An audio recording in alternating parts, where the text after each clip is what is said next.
कहने का भाव ये है कि जब तक हमारा पाप नाश नहीं होगा, कांटा नहीं निकलेगा तो पीड़ा मिटे नहीं, और पीड़ा नहीं मिटेगी तो जूता पहना नहीं जा सकता। ठीक इसी प्रकार जो दुखी आत्मा यहाँ आते हैं, यदि वह परमात्मा परमेश्वर कबीर जी की जो हम दास नियम बताता है, मर्यादा बताता है, उस मर्यादा में रहोगे तो आप पर कष्ट नहीं रहेगा। आप ये सोच कर आते हो कि आज ही जादू मंत्र जंत्र कर दे गुरुजी और फिर हम अपने राज्य गुरुजी अपने, नहीं, ये काम हम नहीं करेंगे। परमात्मा का उद्देश्य है कि तुम यहाँ आओ, इस ज्ञान से परिचित हो, कुछ ऐसी राहत तो आपको प्रथम दिन ही मिल जाएगी जो सच्चे दिल तक रो कर यहाँ समर्पित होगा। समर्पित का अर्थ है कि हम जो भी मार्गदर्शन आपको करें, भाई बीड़ी शराब मांस तम्बाकू नहीं पीनी है, अन्य किसी देवी देवता की भक्ति जो तुम पहले करते थे वो नहीं करनी है, इन सभी मर्यादाओं को जो हृदय से मानकर समर्पित होता है उसी दिन से राहत शुरू हो जाती है। लेकिन हमारे भक्त और कुछ वो स्वयं भक्त पुस्तक आदि ज्ञान सुनकर पढ़ कर आते हैं तो उनके धारणा ये होती है कि बार चल कर देखता हूँ, राहत मिलेगी तो ठीक है, नहीं तो नहीं। ऐसे व्यक्ति को यहाँ कति राहत नहीं मिलेगी, चाहे आइयो चाहे मत आइयो। हमारा उद्देश्य है कि आपको राहत तो अवश्य मिलेगी, गारंटीड मिलेगी, आपके ऊपर कोई कष्ट नहीं रहेगा, मेरे से लिखवा लो तुम। लेकिन जैसे हम कहें ऐसे करते रहो। आपको बार बार यहाँ बुलाने का उद्देश्य है कि आप भगवान से परिचित हो जाओ, और परिचित होने के बाद फिर अननेसेसरी डिमांड खत्म हो जाएंगी, जिनके कारण हम भगवान से दूर होते चले जाते हैं, जिनकी हमें आवश्यकता नहीं।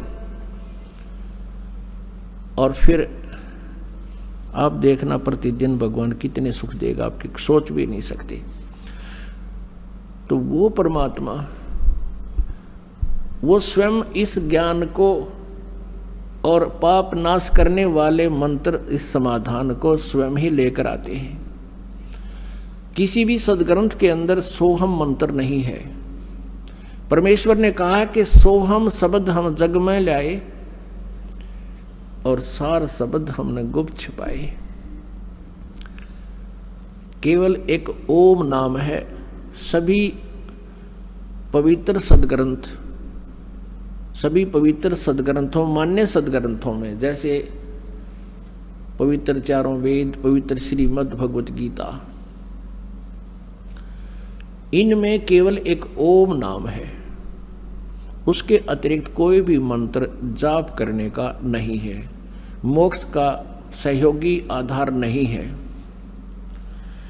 और ये हमने सैकड़ों प्रकार के मंत्र बना रखे, हरे राम राम राम हरे राम, कृष्ण कृष्ण राधे राधे श्याम राधे, ओम नमः भगवते वासुदेव नमः, ओम नमः शिवाय। ये और भी ना जाने कितने अकाल मूर्त सब सुर राम, अकाल पुरुष सतपुरुष और ज्योति निरंजन अरंकार ओंकार, ये अपने आप सट्टे मारे रखे। ये कोई मंत्र नहीं है, इनसे कोई लाभ प्राणी को नहीं होगा। आज सुन लो और चाहे 10 साल बाद आपकी जब आंखें खुलेंगी, जब आपको पछताना पड़ेगा कि सचमुच हम गलत साधना कर रहे थे। दास का उद्देश्य किसी को भावनाओं को ठेस पहुंचाना नहीं है, लेकिन कुएं में गिर रहे हो आप, उससे बचाना मेरा उद्देश्य है कि वहां से तुम हटो, इस रास्ता को चेंज करो, सतभक्ति करो, फिर आंखों देखो सदग्रंथों में क्या लिखा है। तो श्रीमद् भगवद गीता अध्याय नंबर 8 के श्लोक नंबर 13 में कहा कि ओम इति एकाक्षरम ब्रह्म व्यवहारण माम अनुसमरण यह प्रयाति तदंदेहम सयाति परमाम गतिम। मेरा केवल एक ओम नाम है, मुझ ब्रह्म का, माम ब्रह्म, मुझ ब्रह्म का। ये काल बोलता है श्री कृष्ण जी में, ये ब्रह्म है। मेरा एक ओम मंत्र है, नथिंग एल्स, मेरे जाप का और कोई मंत्र नहीं है, और मोक्ष सहयोगी यही मंत्र है। और जो अंतिम श्वास तक यानी शरीर छोड़ते समय तक इसका जाप करता हुआ जाता है, वो ओम नाम से मिलने वाली जो गति है उस गति को प्राप्त करता है। लेकिन गीता ज्ञानदाता स्वयं कहता है कि मेरे वाली गति अनुत्तम है। 7वें अध्याय के 18वें श्लोक में श्रीमद् भगवत गीता में। इसलिए उसने कहा अर्जुन तू सर्वभाव से 18वें अध्याय के 62वें श्लोक में, 15वें अध्याय के 1 से लेकर 4 श्लोक में, कि तू सर्वभाव से उस परमेश्वर की शरण में जा, उसकी कृपा से तू परम शांति और सनातन परम धाम यानी सतलोक को प्राप्त होगा। जहां जाने के बाद फिर लौटकर कभी संसार में नहीं आते। तो यहां जो अपना मंत्र उसने ओम बताया कि लेकिन ये पूर्ण रूप मोक्ष मार्ग नहीं है, ये अनुतम गति होती है। जन्म मृत्यु जब तक जीव की है ये अनुतम है, उत्तम नहीं है। फिर 17वें अध्याय के 23वें श्लोक में कहा है कि ओम तत्सत इति निर्देश ब्रह्मण त्रिविध समर्था है। उस सच्चिदानंद घन ब्रह्म का ओम तत्सत ये 3 मंत्र का जाप का निर्देश है और इसकी 3 प्रकार से सिमरन की विधि है, त्रिविधा। अपनात्माओं गीता ज्ञान दाता ने अपना ओम नाम तो डिक्लेयर कर रखा है, कति सार्वजनिक रखा है, और तत् और सत ये सांकेतिक है। गीता जी अध्याय नंबर 15 के श्लोक नंबर 16-17 में 3 प्रभु हैं, 3 पुरुष हैं, एक सरपुरुष एक अक्षर पुरुष। और 15वें अध्याय के 16वें श्लोक में सरपुरुष और अक्षर पुरुष। 17वें में कहा कि उत्तम पुरुष तो अन्य परमात्मा इति उदारते है। वो श्रेष्ठ प्रभुता इन दोनों से, सरपुरुष और अक्षर पुरुष से भी कोई और है, और वही तीनों लोगों में प्रवेश करके सबका धारण पोषण करता है, वो अविनाशी परमात्मा है। गीता जी अध्याय नंबर 8 के श्लोक नंबर 1 में अर्जुन ने पूछा कि अर्जुन किम तत्ब्रह्म। अर्जुन ने कहा कि प्रभु आपने गीता जी अध्याय नंबर 7 के श्लोक नंबर 29 में जो बताया है कि उस तत्ब्रह्म को जो जानता है और सारे अध्यात्म ज्ञान से परिचित है और जो सभी कर्मों से परिचित है, जैसा मैंने ज्ञान बताया है 4 अध्याय के 34वें श्लोक में कि तत्वदर्शी संतों से वो तत्व ज्ञान प्राप्त करो, जिसके विषय में 4 अध्याय के 32वें श्लोक में कहा है कि ब्रह्मणे मुखे यानी सच्चिदानंद घन ब्रह्म की वाणी में बहुत विस्तार के साथ अनुष्ठानों की जानकारी दे रखी है। उस ज्ञान को तू तत्वदर्शी संतों के पास जाकर समझ। कहते मेरे इस ज्ञान को जो आश्रय ले लेता है और फिर वो तत्ब्रह्म से वो फिर जन्म और मरण से छूटने का ही प्रयत्न करता है, जरा और मरण से छूटने का प्रयत्न करता है। वृद्धावस्था और मृत्यु इस जीव के ऊपर सबसे बड़ा दुख है। वृद्धावस्था, बुढ़ापा और फिर मौत, ये दोनों नागवारा हैं और ये दोनों आवश्यक हैं, होगी यहाँ पर।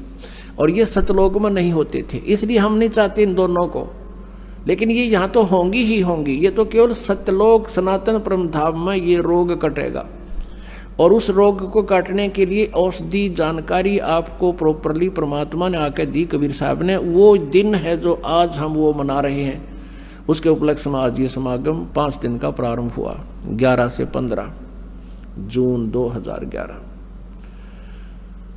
तो वो परमात्मा ने स्वयं आकर बताई। तो यहाँ गीता ज्ञान दाता ने जो बताया कि उस तत्ब्रह्म को जो जानता है उसको फिर वो तत्वदर्शी संत से सारे अध्यात्म ज्ञान से परिचित हो जाता है, फिर वो केवल जरा और मरण से ही छुटकारा पाने का प्रयत्न करता, नथिंग एल्स। यहाँ की कोई डिमांड नहीं करता। तो 8वें अध्याय के प्रथम मंत्र में अर्जुन ने पूछा फिर किम तत्ब्रह्म, वो आपसे अलग कोई और परमात्मा, ब्रह्म माने प्रभु, लेकिन यहाँ ये ब्रह्म ही प्रभुमान पक रहा है, इसलिए इसको ब्रह्म कहने लगे। इसलिए परब्रह्म और परम अक्षर ब्रह्म कहना शुरू किया इसको। तो इसको सरब्रह्म कहा जाता है, सरब्रह्म सरपुरुष। और नेक्स्ट जो प्रभु है इससे बड़ा स्वामी है परब्रह्म, जिसको अक्षर पुरुष कहा है 15वें अध्याय के 16वें श्लोक में। सरपुरुष और अक्षर पुरुष 2 बताइए। तो ये गीता ज्ञान दाता कहता है वो परम अक्षर ब्रह्म है। वो 15वें अध्याय के 17वें श्लोक में कहा कि उत्तम पुरुष है तो अन्य, वो श्रेष्ठ परमात्मा तो कोई और है, और वही तीनों लोकों में सबका धारण पोषण करता है, सबका मालिक है, सबके दुख का निवारण वही करता है, सबको लाभ वही देता है। गीता जी के 15वें अध्याय में उल्टे लटके हुए संसार रूपी वृक्ष का विवरण है, 1 से लेकर 4 तक। फिर उसी को आगे डिटेल दिया है कोड वर्डों में। जैसे जड़ पूर्ण परमात्मा है इस संसार रूपी वृक्ष की, वो सतलोक में रहता है सनातन परम धाम से, और उससे बाद में जो तना है ये अक्षर पुरुषम जो, और सरपुरुष ये डार है।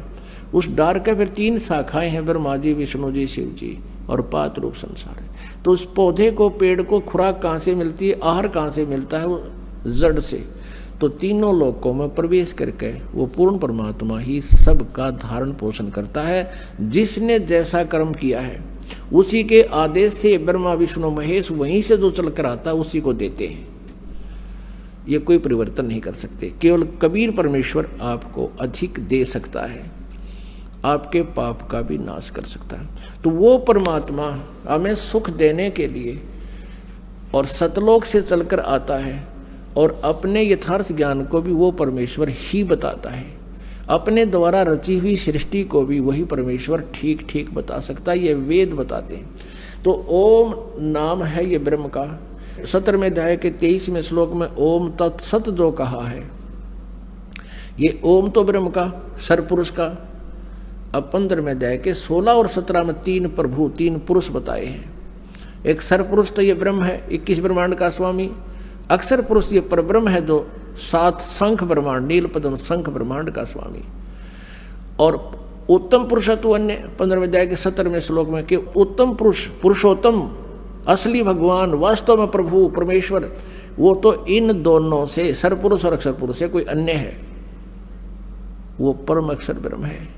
वो परम अक्षर ब्रह्म ही सबका धारण पोषण करता है। वो अविनाशी परमात्मा, तो वो कबीर परमेश्वर है। वो परम अक्षर ब्रह्म स्वयं ही अपने ज्ञान को बताने के लिए आए। और उनके जो तत्व और सत मंत्र हैं, ये तत्व तो है इस अक्षर पुरुष का तत्व, ये सांकेतिक है, ये दास बताएगा। और सत जो है ये भी सांकेतिक है, ये परम अक्षर ब्रह्म का, यानी जो उत्तम पुरुषत्व अन्य है, उस परमात्मा का कोड वर्णों में ये मंत्र है। और वो सांकेतिक शब्द इस दास के पास है। इस काल के 21 ब्रह्मांडों में इस दास के अतिरिक्त वर्तमान में कोई भी ना तो सत्य ज्ञान रखता है और ना ही उनके पास कोई सत्य साधना है, मोक्ष मार्ग नहीं है। इस दास से नाम लेकर के कोई दुष्ट इंसान स्वामी नामों को अगर दान कर देता है, गुरु बन बैठा है, वो महाशत्रु है आप जी का।